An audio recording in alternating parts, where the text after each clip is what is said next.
Hello, English learners. Welcome back to LifeTalk English. I'm Nico. And I'm Eliza. Let me ask you something.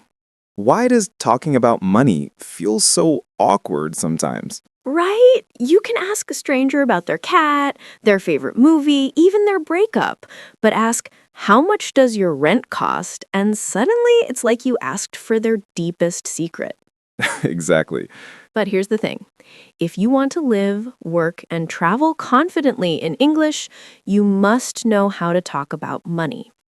Today, we'll walk you through the basics of discussing money politely, naturally, and without feeling strange. You'll learn the phrases you need for everyday life. Shopping, bills, travel, salary, all of it. And trust me, this might be harder than it sounds. Yep. Before we start, here's your gentle reminder. Liking what you're hearing? Hit that like button and subscribe to join us for more. And tell us in the comments what money-related situations you want us to cover next, like bargaining, negotiating, or splitting the bill with friends. Stay with us until the end. We've got lots of calm, useful English coming your way. Now settle in, maybe grab a notebook, or just relax with your headphones on, and let's ease into today's English journey together. Let's start simple. Money conversations begin with small, everyday phrases. Like when you walk into a store and want to ask for a price. The classic line, "Excuse me, how much is this?" Easy, friendly, and you don't sound like a robot. You can also say, "Do you have a price for this?" Or even, what does this cost? A bit more neutral. Now, imagine you're holding headphones in a shop. Ooh, nice ones. Very nice ones. Noise canceling. Ah, the rich people headphones. Yes, exactly. Let's mini role play 1, asking for prices. "Excuse me, how much are these headphones?" They're $120. Do you have anything a little cheaper? Yes, this pair is $80. Perfect. Thank you. I love this one because it teaches two useful phrases. Do you have anything cheaper? And perfect. Thank you. Polite, simple, financially responsible. Another everyday money situation happens when you're out with friends. You sit down, eat together, and then the bill arrives. The moment of truth. And someone stares at the bill like it's a math exam. Always. In English, here's what you can say. Shall we split the bill? Do you want to pay together or separately? I'll get this one. You can pay next time. Split the bill is a classic. Super useful when traveling or meeting new people. Mini role play 2, splitting the bill. Shall we split the bill? Sure. How do you want to do it? Maybe half and half? Works for me. Let's do that. See how smooth that sounds? No stress, no awkwardness, just everyday English. Now, let's talk about talking about money politely. Oh, yes, because some countries talk openly about money and others treat it like a secret. In many English-speaking cultures, asking direct questions like, "How much do you earn?" can feel uncomfortable. Really uncomfortable. But there are polite ways to ask money-related questions when you need the information, Like when you're planning a trip together or buying something secondhand. or comparing phone plans. Useful phrases include, "Do you mind if I ask, Could you give me an idea of the price? what's the usual range?" That last one is great. What's the usual range lets the other person answer without giving exact numbers. Very culturally sensitive.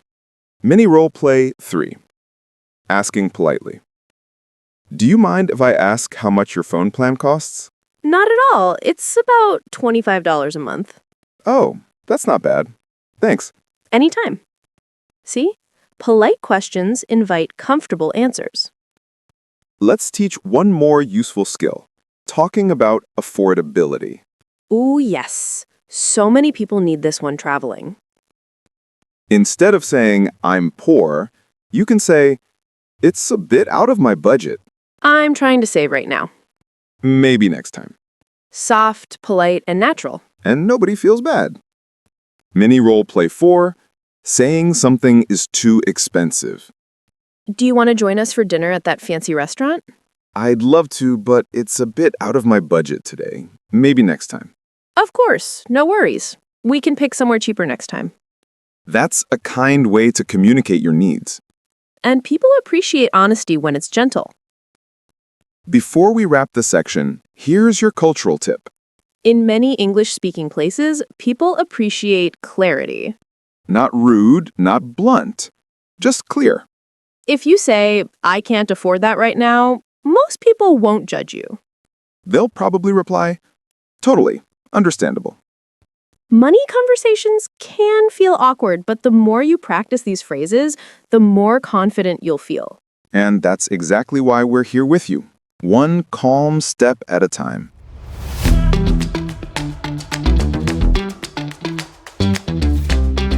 All right, let's glide into something a little more serious. Salary talk.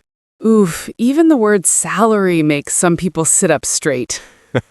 I know, it sounds like we're entering a secret room. But here's the good news.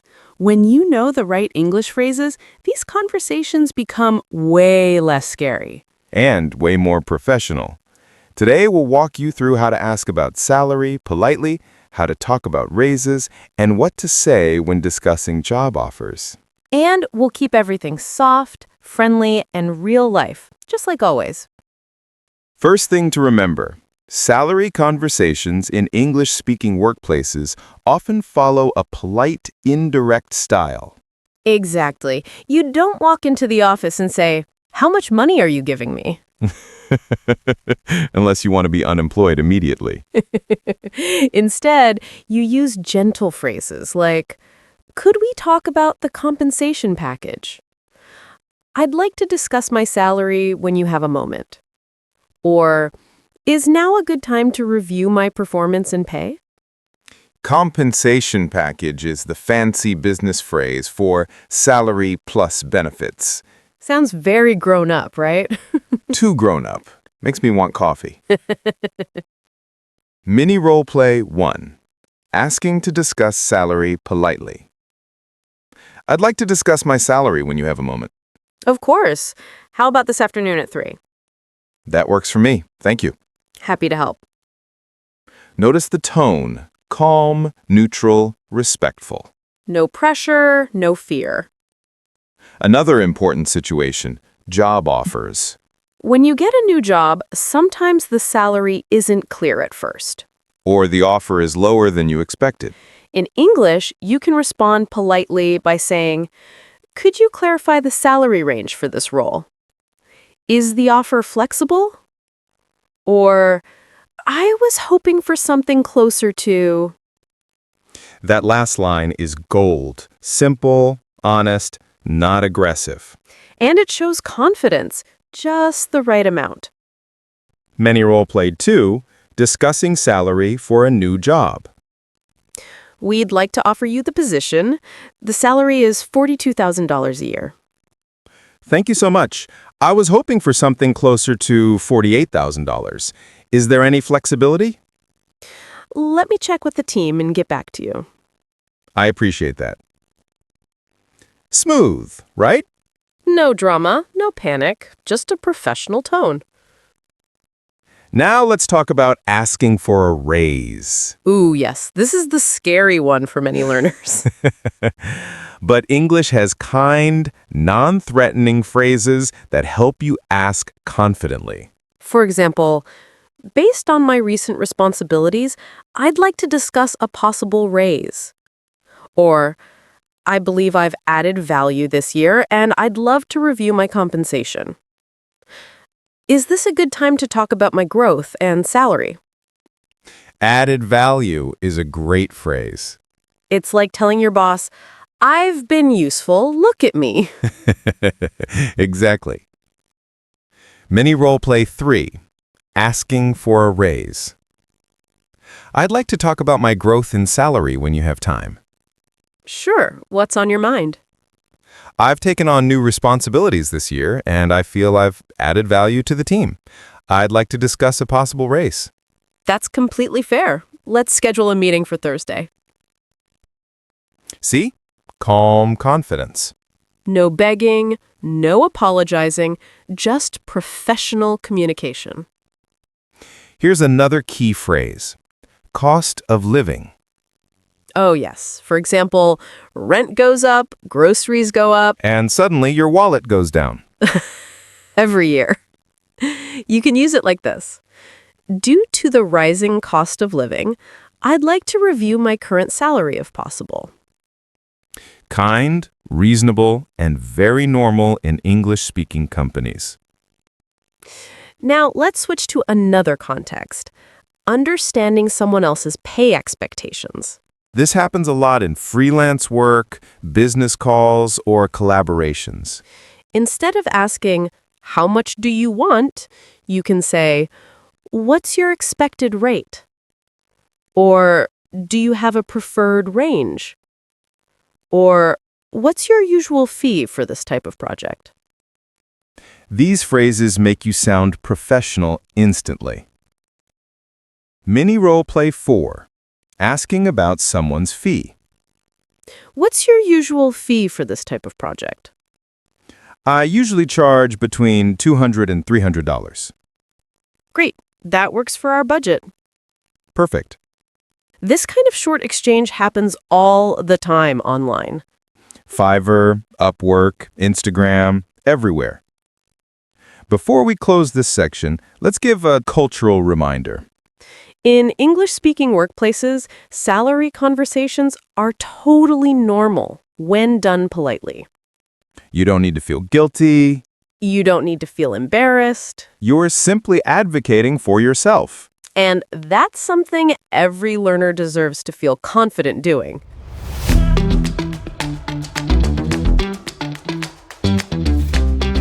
All right, let's drift into something you deal with every single day. Spending money. Oh, yes. Groceries, transport, snacks you definitely didn't plan for. You mean your snacks. Listen, sometimes a croissant calls your name. And you always answer. Always. Today we're exploring how to talk about your daily expenses, your budget, and the soft, gentle English phrases that help you manage money without stress. And don't worry, you won't need a calculator for this section. Just your ears and maybe a notebook if you're feeling studious. Or cozy. Cozy is good. So, daily spending vocabulary. Let's start calm and simple. Here are some common words you'll hear. Expenses, things you spend money on. Budget, your spending plan. Rent, bills, utilities. Income, money you earn. Saving and overspending. And afford. Can I afford this? Afford is one of the big ones. Yes. Many learners forget to use it, but it's super helpful. For example, I can't afford a new phone right now. Or I can afford it, but I don't want to spend that much. See? Practical, honest, and gentle. Mini Roleplay 1. At the grocery store. How much is this cheese? It's $5. I don't think I can afford it today. No worries. Let's choose something cheaper. This is everyday English. Not dramatic, not stressful, just clear communication. Now, another useful phrase is sticking to my budget. It means you're trying not to overspend. Something I fail at every time I see a tech gadget. I've noticed. You can say, I'm trying to stick to my budget this week. I went over my budget last month. Let me check my budget first. That last one is polite and mature. It's like self-financial care. I like that. Mini Roleplay 2. Planning a small outing. Do you want to grab dinner tonight? I'd love to, but I'm trying to stick to my budget. No problem. We can cook at home instead. Perfect. See? No guilt, no weirdness, just honesty. And English makes it sound soft and friendly. Now let's introduce another useful expression. It adds up. Oh my gosh, yes, the classic English warning. Exactly. You buy small things and suddenly, Boom, your wallet is empty. you can say, these small expenses really add up. Or coffee every day adds up quickly. Great for warning yourself or your bank account. Mini Roleplay 3. talking about spending habits. I spent $4 on coffee today. Careful, that adds up if you do it every day. True, maybe I should make coffee at home. Good plan. Let's also talk about bills. Ah, yes, the monthly monsters. Electricity, internet, water, phone, all utilities. You can say, my phone bill is due tomorrow. I need to pay my rent. My electricity bill went up this month. Very everyday English. You'll use these phrases constantly. Mini Roleplay 4. Paying bills. Did you pay the electricity bill? Not yet. I'll pay it tonight. Cool. Let me know if you need help. Thanks. Now, let's soften things with another helpful phrase. On a tight budget. It means you don't have a lot of extra money right now. You're being careful, thoughtful. And you can say, I'm on a tight budget this month. Can we choose something more affordable? Affordable is another gentle word. It simply means not too expensive. Mini Roleplay 5. Choosing a restaurant. How about the new Italian restaurant? It looks great, but I'm on a tight budget today. No worries. Let's find something more affordable. Thank you. Now let's mix in a cultural moment. Yes, in many English-speaking places, talking about money calmly is normal. You don't need to hide it. You don't need to feel embarrassed if you're saving. In fact, people often admire you for being responsible. Exactly. Budgeting is seen as smart and mature, not cheap. And here's one more powerful phrase for everyday use. I'm trying to cut down on. Meaning you want to spend less on something. For example, I'm trying to cut down on eating out. Or I'm cutting down on unnecessary subscriptions. That last one is personally painful. Same here. I swear I have subscriptions I've never even opened. Same. Mini Roleplay 6. Reducing expenses. I canceled my gym membership. Oh, wow. Why? I'm trying to cut down on expenses. Makes sense. You can always work out at home. True. Now let's end this section with a little money check-in. You can practice these question forms. How much do we have left in our budget? Is this within our budget? Should we wait until next month? These help you talk calmly with your partner, family, or yourself. And they make budgeting feel like teamwork, not punishment. Good teamwork makes money talk peaceful. And peaceful is our style here.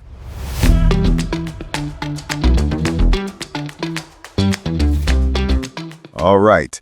This next part can feel a little heavy, but we're going to keep it soft, gentle, and very human. Yeah, because everyone faces money problems sometimes. Even the people who pretend they don't. Especially them. Especially them. In English, we have many polite, kind ways to talk about financial difficulties. And we're going to show you how to express them without sounding dramatic or embarrassed. Remember, asking for help or explaining a situation isn't a weakness. It's communication, and communication is power. Let's start with a very gentle phrase. I'm having a bit of trouble financially. It's soft, general, and not too personal. Another one is, things are a little tight right now. Ooh, that's super common, especially at the end of the month. Especially after buying something you thought was a good idea. Like that giant keyboard you bought. It was on sale. Still huge. Useful soft phrases. Here are some more gentle expressions. I need some extra time to pay. Do you mind if we split the cost? Or could we delay this until next week? Or is there a more budget-friendly option? Notice how each sentence is polite, calm, and takes pressure off the conversation. English speakers love softeners. They make tough topics easier. Mini Roleplay 1. Asking for more time.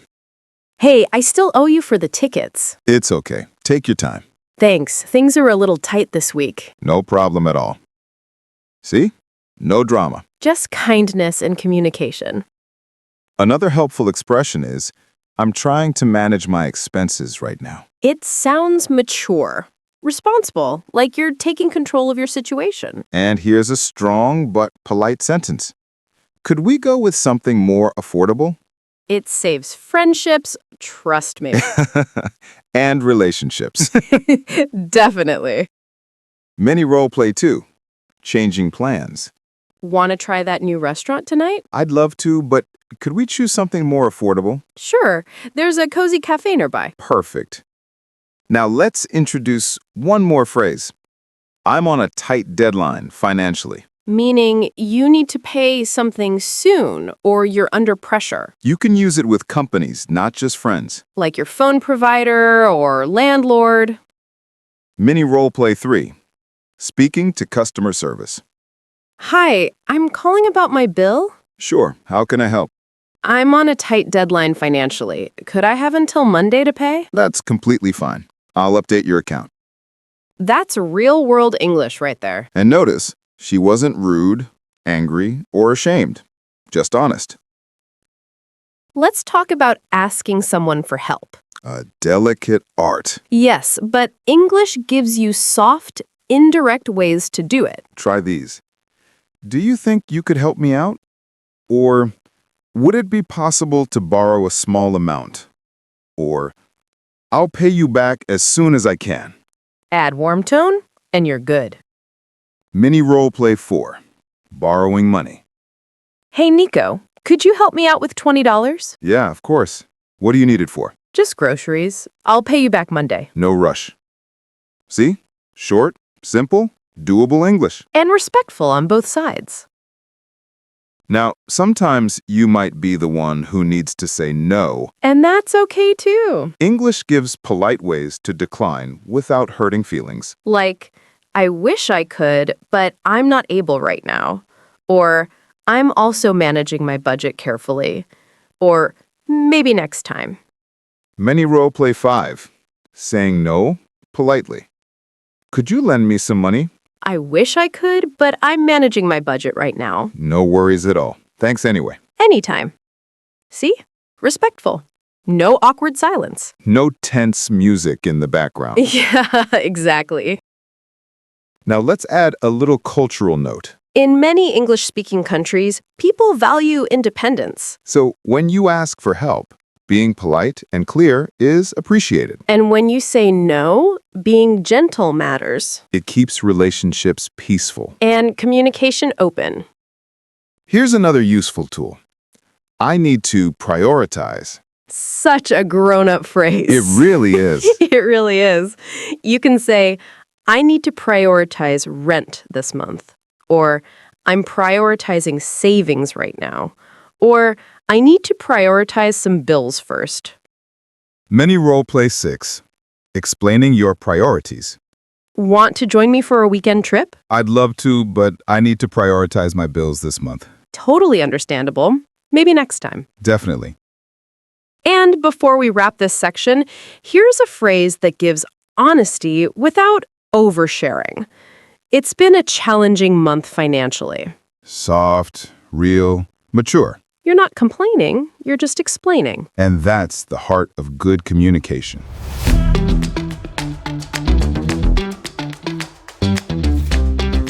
Welcome back. We've reached the final part of today's episode, and it's one of my favorites, thinking about future goals and building a healthy money mindset. Yes, I love this part. It's where English, dreams, and smart money habits all come together. Exactly. We'll show you how to talk about long-term plans, savings, investments, and your hopes for the future, all in natural English. Let's start with something simple. You can say things like, I'm saving up for, or my long-term goal is, or even, I hope to achieve. These are easy ways to share your ambitions without sounding stiff. Right. For example, you could say, I'm saving up for a trip next summer. Or, my long-term goal is to start my own business someday. Or, I'm planning to buy a house in the future. It sounds hopeful and natural, doesn't it? Yes, and the way you talk about the future often uses words like will, might, could, hoping to, or planning to. That's so useful. I will shows confidence. I might is more flexible. And I'm hoping to is perfect when you're expressing a dream without a fixed plan. For example, I might take an online course next year. Or, I'm planning to invest in something small first. Speaking of investments, a few basic words help you sound confident. Invest, return, risk, saving, portfolio, passive income, assets. And you can use them simply, like, I'm building a small portfolio, or I want to learn how to create passive income. Even if you don't use them every day, knowing these words helps you speak naturally with friends, colleagues, or advisors. Exactly. And when we talk about dreams, English often uses soft, hopeful language. Someday I'd love to. It would be amazing if. I've always dreamed of. In the future, I hope to. I like that. It makes your goals sound warm, human, and realistic, not like a list of rigid rules. For instance, someday I'd love to open a little cafe. Or, I've always dreamed of owning a small house near the mountains. Or, in the future, I hope to travel and explore different cultures. Simple, friendly, and motivating. Another key part of talking about money is mindset. You can use phrases like, I'm learning to manage my money better, or I focus on progress, not perfection, or small steps still count. I love that last one. Even saving a little each month matters, and saying it in English gives you confidence. You can also say, I'm building habits that support my future, or I don't compare my journey with others.